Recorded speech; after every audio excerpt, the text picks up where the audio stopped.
வணக்கம் நண்பர்களே, இந்த வீடியோ பதிவில் நம்ம ஸ்பைனல் அனஸ்தீசியாவில் என்னென்ன சர்ஜரிலாம் பண்ணிக்க முடியும் அப்படிங்கிறத பற்றி தான் நம்ம பார்க்க போகிறோம். ஸ்பைனல் அனஸ்தீசியா அப்படின்னா என்ன அப்படிங்கிறத பற்றி ஆல்ரெடி நான் ஒரு வீடியோவில் போட்டிருக்கேன். அந்த வீடியோவோட லிங்க் வந்து நான் உங்களுக்கு டிஸ்கிரிப்ஷனில் தரேன், பார்க்கலாம் கண்டிப்பாக பார்த்துருங்க.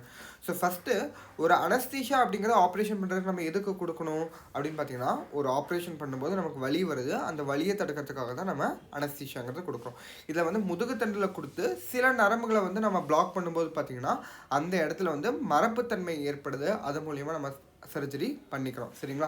ஸோ இந்த எல்லா இடத்துக்கும் இப்போ கைக்கு வந்து இந்த சென்சேஷன், இந்த காலுக்கு இந்த சென்சேஷன், இந்த உடம்புக்கு இந்த சென்சேஷனுங்கிறது இது எங்கேருந்து வருது அப்படின்னு பார்த்தீங்கன்னா, முதுகுத்தண்டிலிருந்து கண்டினியூஸாக நர்வ்ஸ் வந்து போயிட்டுருக்கு. இந்த டயக்ராம் உங்களுக்கு காட்டின மாதிரி முதுகுத்தண்டிலேருந்து எல்லா பக்கத்துக்கும் வந்து மொத்த உடம்புக்கும் நர்வ் சப்ளை அப்படிங்கிறது போகுது. ஸோ இப்போ இந்த அந்தந்த ரீஜனில் இருக்க நர்வ்ஸ் வந்து அந்தந்த இடத்துக்கு சப்ளை பண்ணுது. ஸோ இதை வந்து பார்த்தீங்கன்னா ஸ்பைனல் காலமில், இந்த முதுகுத்தண்டில் தண்டுவடத்தில் இருக்கக்கூடிய நர்வ்ஸை அந்தந்த ரீஜனுக்கு ஏற்ற மாதிரி பிரிச்சிருக்காங்க. இப்போ கழுத்து இடத்துல இருக்கிறது பார்த்தீங்கன்னா செர்விக்கல் அப்படின்னு சொல்லிட்டு அங்கே 8 நர்வ்ஸ் இருக்குது, C1 to C8. இப்போ மார்பு பகுதியில் இருக்கிறது பார்த்தீங்கன்னா தொராசிக் அப்படின்னு சொல்லிட்டு T1 to T12. வயிற்று பகுதியில் இருக்கிறது பார்த்தீங்கன்னா லம்பான்னு சொல்லிட்டு L1 to L5. இடுப்பு பகுதியில் இருக்கிறது பார்த்தீங்கன்னா சாக்ரல்னு சொல்லிட்டு S1 to S5. அந்த மாதிரி நரம்புகளை வந்து பிரித்து வச்சுருக்காங்க. ஸோ அந்தந்த ரீஜனுக்கு வந்து அந்தந்த நரம்புகள் சப்ளை பண்ணுது. அதனுடைய டயக்ராம் தான் இங்கே வந்து உங்களுக்கு பக்கத்தில் கொடுத்துருக்காங்க, எந்தெந்த நரம்பு எந்தெந்த ரீஜனுக்கு சப்ளை பண்ணுது அப்படிங்கிறது. ஸோ இப்போ முதுகுத்தண்டில் நம்ம வந்து மருந்து கொடுத்து கொஞ்சம் இடத்த மரத்தை போக வைக்க முடியும்னா, மொத்த உடம்புமே நம்ம மறந்து போக வச்சு நம்ம ஸ்பைனல் அனஸ்தீசியாலே மொத்த சர்ஜரியும் பண்ணிக்கலாமே. ஜென்ரல் அனஸ்தீசியா, முழு மயக்கம் அப்படிங்கிறத நம்ம எதுக்காக கொடுக்கணும் அப்படின்னு பார்த்தீங்கன்னா, ஹார்ட்டுக்கு சப்ளை பண்ணக்கூடிய ஃபைபர்ஸ் வந்து பார்த்தீங்கன்னா T5 அந்த லெவலில் வந்து இருக்குது. ஸோ இங்கே நான் வந்து உங்களுக்கு எல்லோ கலர் கோடில் வந்து நான் போட்டு காட்டிருக்கீங்களா. ஸோ அந்த லெவல் வரைக்கும் பார்த்தீங்கன்னா இந்த ஹார்ட்டுக்கு வந்து அதுக்கு மேலே T5 லெவல் வந்து பார்த்தீங்கன்னா ஹார்ட்டோட சப்ளை பண்ணக்கூடிய நரம்பு வந்துடுது. இந்த ஸ்பைனல் அனஸ்தீசியா கொடுக்கும்போது அந்த நர்வ்ஸ் வந்து பிளாக் ஆகிடுச்சு அப்படின்னா நம்மளுடைய இதய துடிப்பு அப்படிங்கிறது கம்மியாயிடும். நிறைய சைடு எஃபெக்ட்ஸ் வரதுக்கான வாய்ப்பு இருக்குது, இன்க்ளூடிங் ஹார்ட் அட்டாக். ஸோ அதுக்கு கீழே எந்தெந்த லெவல் இருக்கோ, அதில் என்னென்ன உறுப்புகள் இருக்கோ அது எல்லாமே நம்ம ஸ்பைனல் அனஸ்தீசியாவில் பண்ணிக்க முடியும். ஸோ அப்போ இப்போ நீங்களே சொல்லுங்கள் என்னென்ன சர்ஜரிலாம் வந்து ஸ்பைனல் அனஸ்தீசியாவில் பண்ண முடியும். ஸோ பெண்களுக்கு மெயினாக கர்ப்பப்பை இருக்குது. கர்ப்பப்பை சம்மந்தமான எல்லா ஆப்ரேஷனும் வந்து நம்ம ஸ்பைனல் அனஸ்தீசியாவில் பண்ணிக்கலாம். எல்லா ஸ்மால் ஆப்ரேஷனும். இப்போ சம்டைம்ஸ் கேன்சர் சர்ஜரிலாம் கர்ப்பப்பை தாண்டி நிறைய இடத்துல ஆப்ரேஷன் பண்ணுவாங்க, அதுக்கெலாம் ஜென்ரல் அனஸ்தீசியா கொடுக்க வேண்டி வரலாம். பட் இப்போ கர்ப்பப்பை ரிமூவ் பண்ணுறது, hysterectomy, total abdominal hysterectomy, vaginal hysterectomy, முக்கியமாக ப்ரெக்னென்ட் லேடிஸ்க்கு டெலிவரி பண்ணுறதுக்காக பார்த்தீங்கன்னா LSCS சிசேரியன் செக்ஷன் பண்ணுறீங்களா, அது இல்லை வேறு இந்த மாதிரி டயக்னோஸ்டிக் ப்ரொசீஜர்ஸ், டியூபல் லைகேஷன், இது எல்லாமே வந்து பார்த்திங்கன்னா நம்ம ஸ்பைனல் அனஸ்தீசியாவில் பண்ணிக்கலாம். வேறு என்னென்ன உறுப்புகள் இருக்குது? கிட்னி, அதுக்கான கிட்னிக்கான யூரிட்டர், யூரினரி பிளேடர், இது எல்லாமே அங்கே இருக்குது. ஸோ கிட்னியில் இருக்கக்கூடிய சர்ஜரிஸ் வந்து பார்த்திங்கன்னா ஜென்ரலாக நம்ம யூஸ்வலாக ஸ்பைனல் அனஸ்தீசியாவில் பண்ண மாட்டோம், அது ஜென்ரல் அனஸ்தீசியா பண்ணுவோம். ஏன்னா அதுக்கு வந்து கொஞ்சம் ஹை லெவல் தேவை அப்படிங்கிறனால. அதுக்கு கீழே கிட்னியிலேருந்து வரக்கூடிய அந்த யூரின் குழாயும் யூரின் பையும் இருக்கு இல்லைங்களா, ஸோ அதை வந்து அதில் என்னென்ன சர்ஜரிஸ் வேணாலும் நம்ம பண்ணிக்கலாம். ஃபார் எக்ஸாம்பிள் அந்த இடத்துல ஸ்டோன் இருக்குது அப்படின்னா அந்த சர்ஜரிஸ். இப்போ வந்து பிளேடரில் வந்து ஏதாவது டியூமர் இருக்குது அப்படின்னா அதுக்கான டியூஆர்பிட்டிங்கிற சர்ஜரி, இந்த மாதிரி எல்லா சர்ஜரிஸும் வந்து நம்ம அதில் பண்ணிக்க முடியும். ஸ்டென்ட் பிளேஸ் பண்ணுறது, ஹைட்ரோட்டோன், இந்த மாதிரி பல சர்ஜரிகள் வந்து அதில் பண்ணிக்கலாம். யூராலஜி சர்ஜரிஸ் ஒன்று, கைனகாலஜிக்கல் சர்ஜரிஸ் பார்த்தோம், யூராலஜிக்கல் சர்ஜரிஸ் பார்த்தோம், ஆப்ஸ்டெட்டிக் சர்ஜரிஸ் பார்த்தோம். அடுத்தது பார்த்தீங்கன்னா ஆண்களுக்கு என்ன இருக்குது? பென்னிஸ் இருக்குது, ப்ராஸ்டேட் இருக்குது. ஸோ வயசானவங்களுக்கு ப்ராஸ்டேட் பெருசாச்சுன்னா டியூஆர்பிங்கிற சர்ஜரி பண்ணுவாங்க. ஸோ அது வந்து நம்ம ஸ்பைனல் அனஸ்தீசியாலே பண்ணிக்கலாம். அதுக்கப்புறம் பார்த்தீங்கன்னா ஹைப்போஸ்பிடாசிஸ்ன்னு சொல்லுவாங்க. யூரித்ரா வந்து கொஞ்சம் வெளியில் இருக்கும், இல்லை பென்னிஸில் வேறு ஏதாவது டேமேஜ், வேறு ஏதாவது சர்ஜரிஸ் பண்ணனாலும் இதை நம்ம ஸ்பைனல் அனஸ்தீசியாலே வந்து நம்ம பண்ணிக்க முடியும். சரிங்களா? அடுத்தது யூராலஜிக்கல் சர்ஜரிஸ் போக ஜென்ரல் சர்ஜரியில் என்ன இருக்குது? அப்பெண்டிக்ஸ் இந்த இடத்துல தான் இருக்குது. ஸோ அப்பெண்டிசெக்டமி பண்ணணும்னா நம்ம ஓப்பனில் பண்ணணும்னா ஸ்பைனல் அனஸ்தீசியாவில் பண்ணிக்கலாம். ஹெர்னியாவும் இந்த இடத்துல தான் இருக்குது, குடல் இறக்கம்.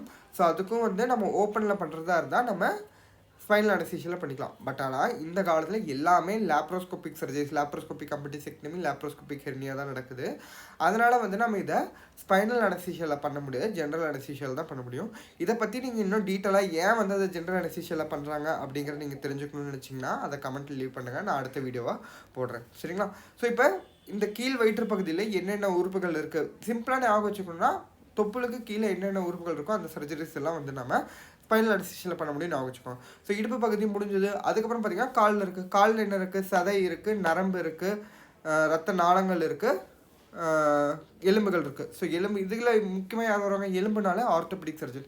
அப்போ ஜாயிண்ட் ரீப்ளேஸ்மெண்ட் சர்ஜரி, இடுப்பெலும்பு மாற்றணும், முட்டி எலும்பு மாற்றணும், ஹிப்பு நீ ரீப்ளேஸ்மெண்ட் சர்ஜரிஸ்லாம் நம்ம பண்ணிக்கலாம். இப்போ இந்த இடத்துல ஏதோ ஒரு ஃப்ராக்சர் வந்துருச்சு, தொடைப்பகுதியிலையோ இல்லை கால் பகுதியிலையோ இல்லை பாதத்துலையோ ஏதோ ஃப்ராக்சர் வந்துருச்சுன்னா அதுக்கான சர்ஜரிஸ், இல்லை அதை வந்து கட் பண்ணி எடுக்கணும், ஆம்புடேஷன், அபவ் நீ ஆம்புடேஷன், பிலோ நீ ஆம்புடேஷன், டார்சோமெட்டோஸ் டார்சல் ஜாயிண்ட் எக்ஸிஷன், இந்த மாதிரி சர்ஜரிஸ், இல்லை விரலை வந்து வெட்டி எடுக்கு, இந்த மாதிரி சர்ஜரிஸ்லாம் பண்ணிக்கலாம்.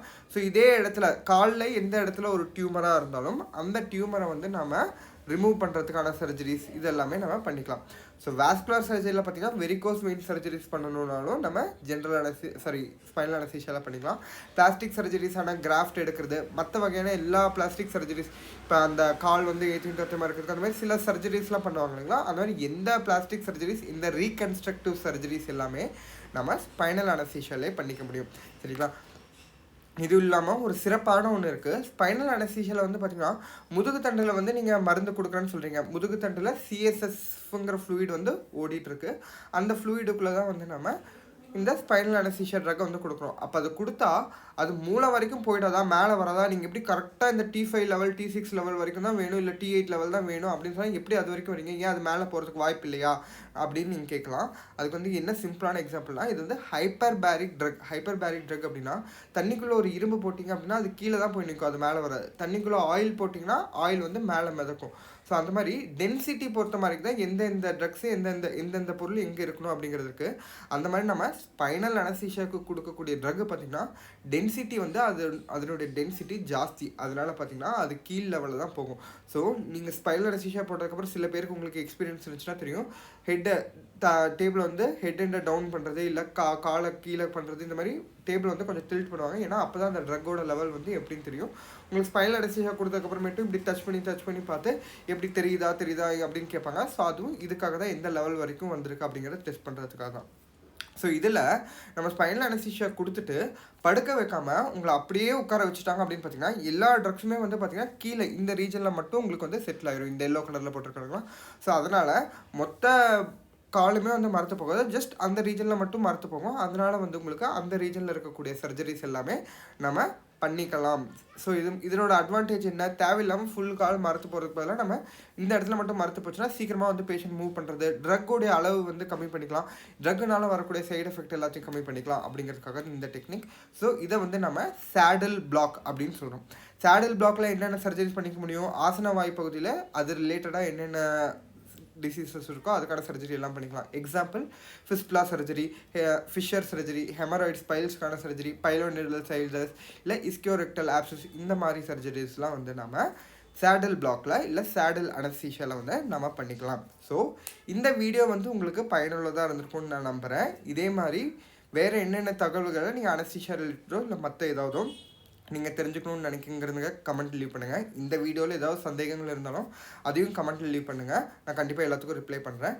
இதே மாதிரி வேறொரு பயனுள்ள வீடியோவோடு உங்களை வந்து சந்திக்கும் வரை உங்களிடமிருந்து விடைபெறுவது உங்கள் மருத்துவர் அரவிந்த். உங்கள் நலவாழ்விற்கான வன்தொண்டன். வாழ்க வளமுடன்.